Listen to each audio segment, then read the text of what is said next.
தேதி முடிவெட்ட எங்க அப்பா ஜான்பாஸ் அவர்களின் மூத்த மகன் தான். எங்க அப்பாவுக்கு 1 வருஷம் ஜெயில போட்டிருக்காங்க. நாங்க என்ன பண்ணுவோம்? சாப்பாடுக்கு எல்லாத்துக்கும் நாங்க என்ன பண்ணுவோம்? இப்ப எங்க விஷயப்படிக்கு 50 லட்சம் கடன் வாங்கி தான் நாங்க எடுத்துருக்கோம்.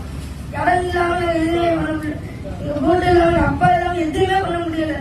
எங்க அப்பா வீட்டு தர மாதிரி மத்திய அரசு மாநில அரசு நான் கேட்டுக்கொள்கிறேன்.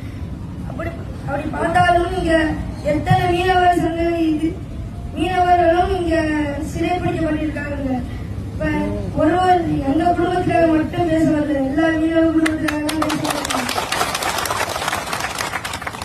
ஒரு நாள் கடலுக்கு அனுப்பிட்டார், ஒரு ராத்திரி மீனவர்கள் வீட்டுக்கு வருவார்கள் வரவர்கள் என்று வேதனைப்பட்டவர்களுக்கு வீட்டில் காத்து கொண்டிருக்கிற மீனவர்கள் எல்லாரும் ஒரு வேதனையில தான் வீட்டில் இருப்பாங்க.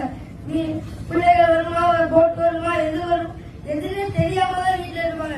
ஆனா இப்ப எங்க அப்பா